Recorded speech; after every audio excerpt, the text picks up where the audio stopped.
In this episode, we will get our Admeasurement to transit through the Panama Canal, join another boat as line handlers, and start the preparations. But first, this is me, Kim.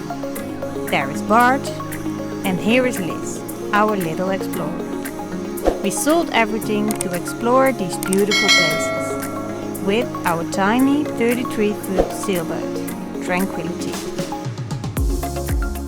The last time I found it very exciting to go through the breakwater to reach Zeilschool de Veenhoop Marina, and we told you everything about our next adventures.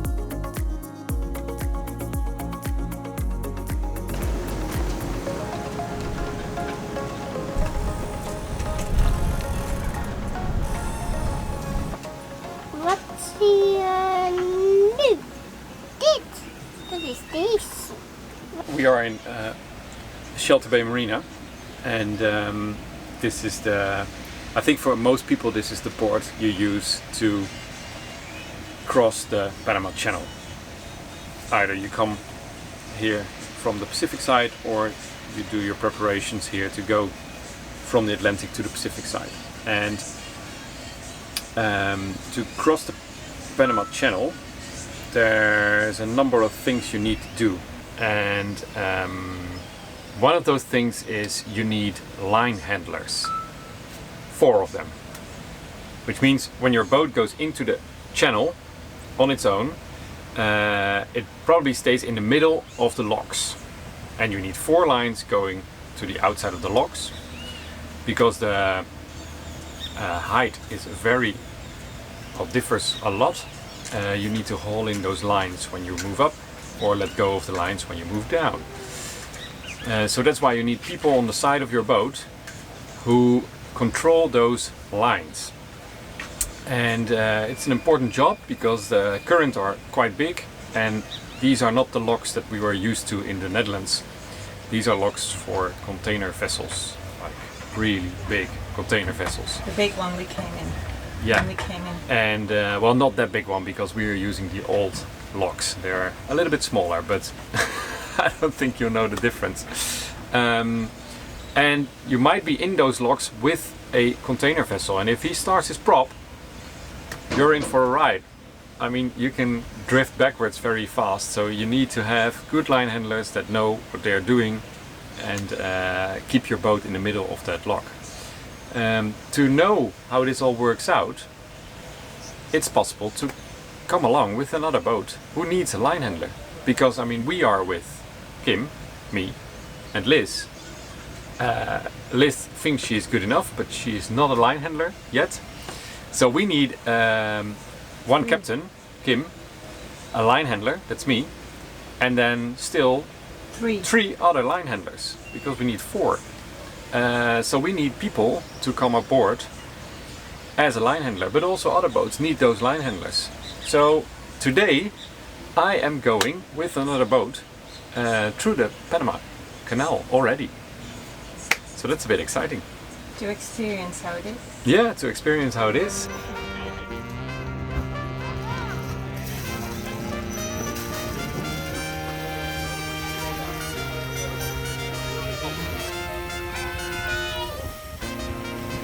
Bye!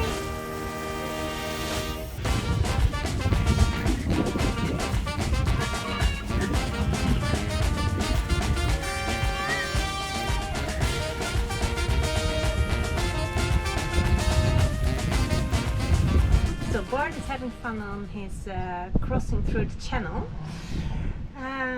So that leaves Liz and us busy with prepping the boat for our channel crossing. And today we are going to clean our cockpit.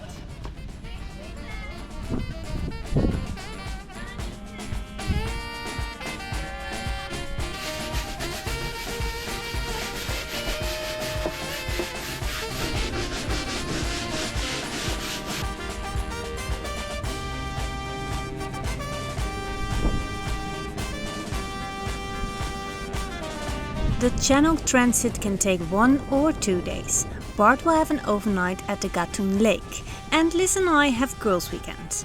Within a week I will join another boat, because right now I have no clue what it will be like to transit the channel, and I'm really excited about it, so probably that will calm some nerves down. And the cockpit is clean again.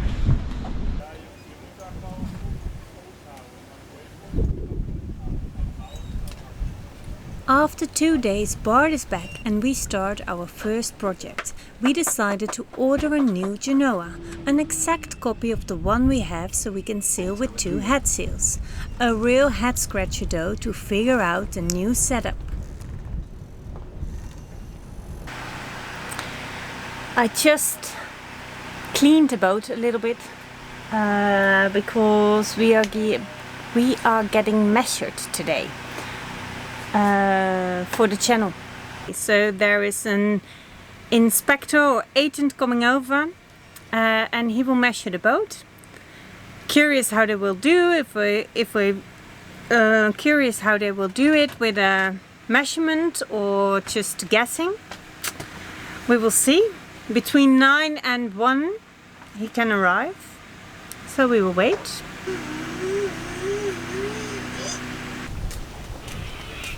The most important paper to have when you want to cross the channel.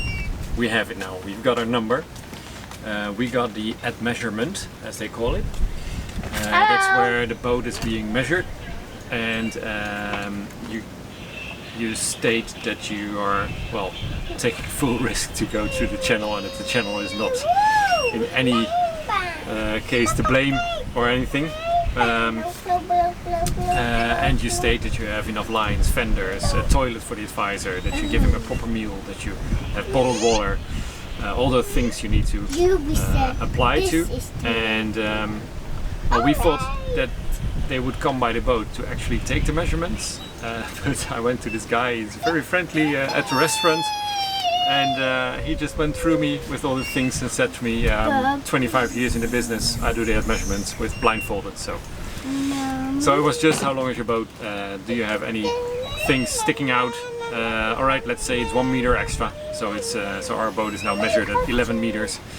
And yeah, that's all done. Now we're in the system, and that means that our agent can go and slip us to a date to go through the channel. Well, we don't have to be as soon as possible, like most of the boats around here, because we want to go the 1st of March. We have almost 4 weeks to prep everything, not only for the transit but also for the Pacific Ocean crossings and Galapagos. A nice service of the marina is the free shuttle bus that goes to a shopping area at Cuatro Altos. Underneath here is our engine, our Volvo Penta D130. It has almost been a year since we had the last service, so it's time to do just a little bit of love to the engine, which means we are only going to replace the fuel filters, oil filter, new oil, and check the impeller. So I think I got everything I need. Here's what you need.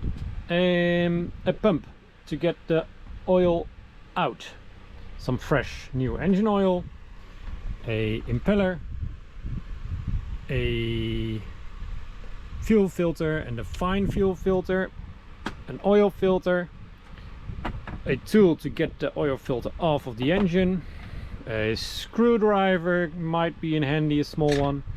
I think we only need a number 7, some cloth, a little bucket to get some fuel in there, and some towel. And I'm forgetting one major important thing, which is baby wipes, because baby wipes clean everything from diesel to oil.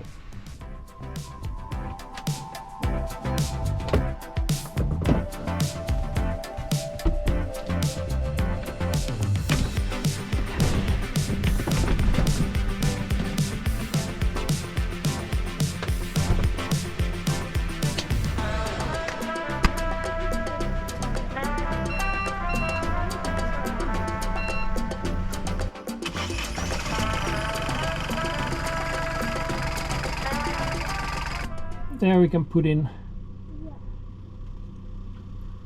the hose to get the oil out.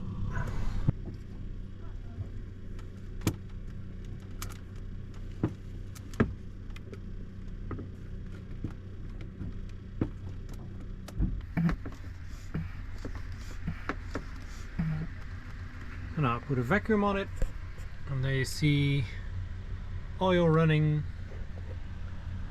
and filling up. Alright, this gives us some time to do something else. So important when you are going to get the impeller out is close the seacock. So what I like to do is open this one. Water will fall a little bit more down, so there's less water getting out of the impeller when we open that up, and after that I will close the seacock.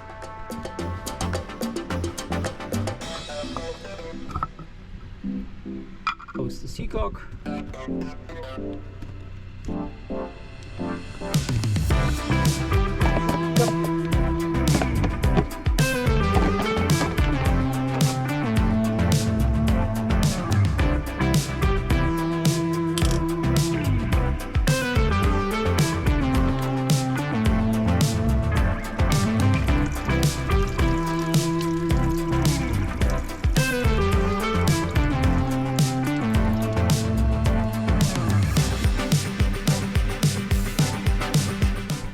So most important thing you want to do now is check if all the scoops are still there. 1, 2, 3, 4, 5, 6. So we didn't lose any scoops, so that's good.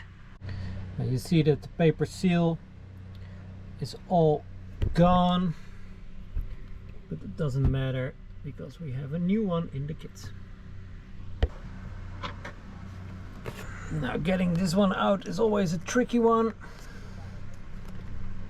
because you don't want to damage it.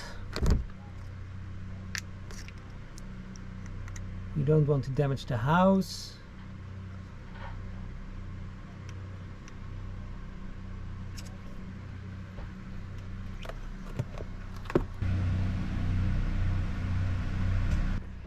It's a little tough to get it out. So what I'm doing now is just pull on the rubber leaves carefully, because it is stuck.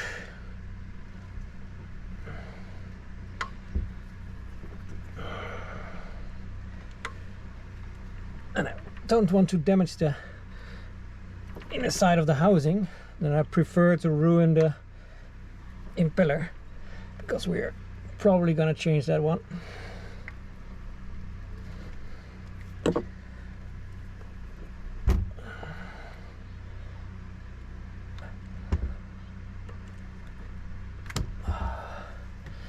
There we go. Well, let's have a closer look on the impeller. It will say something about the status of the pump. This is why you want to change them, but I'm not sure if this happened because of me trying to take it out, or it was already in there.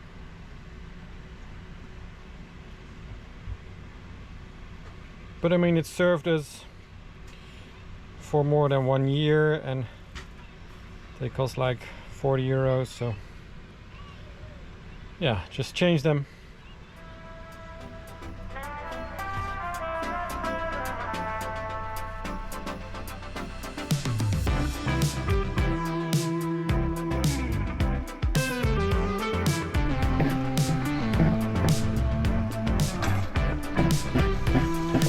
So with that also comes cleaning your roll water strainer. As you can see, there's some dirt in there.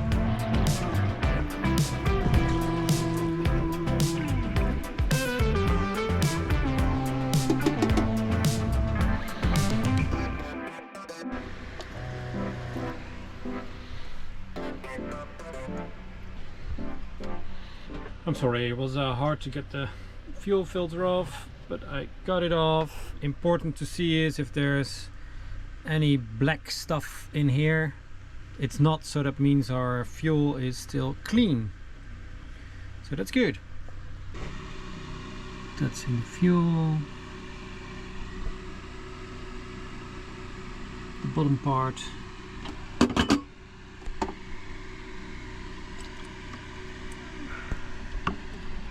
So let's clean it.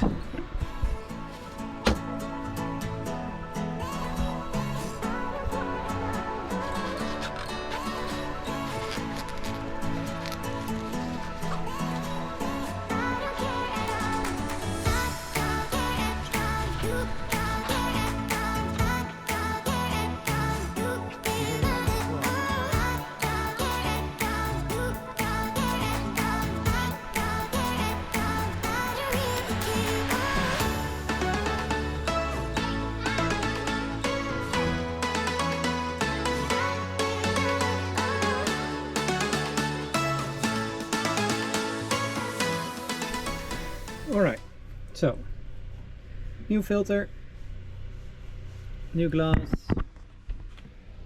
also new filter and a new oil filter. Right there. Now on this Volvo Penta I don't have to get some air out, so we can let this one just be like it. And also on our diesel we don't have to bleed the air, we just have this one and it will bleed itself. Let's start pumping.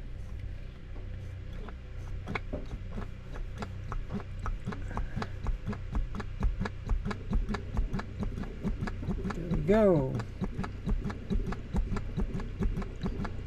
Fresh diesel coming in. Pump is getting harder. Yep, so we are all through. Air is out. Fuel is in. Alright, so oil cap is on, oil filter, fuel filter replaced. We bleed the air. We opened the seacock for the water inlet. The water pump is tight again. So now we're gonna start the engine and yeah, give her a couple runs and turns with the oil so the oil filter gets full, and then we see how full the oil is and if we need to do some extra oil in it.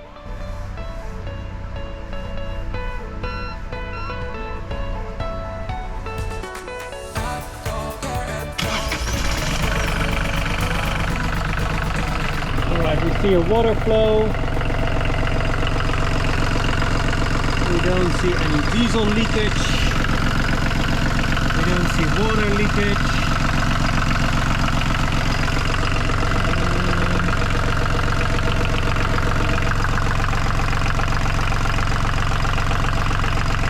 Diesel leakage there.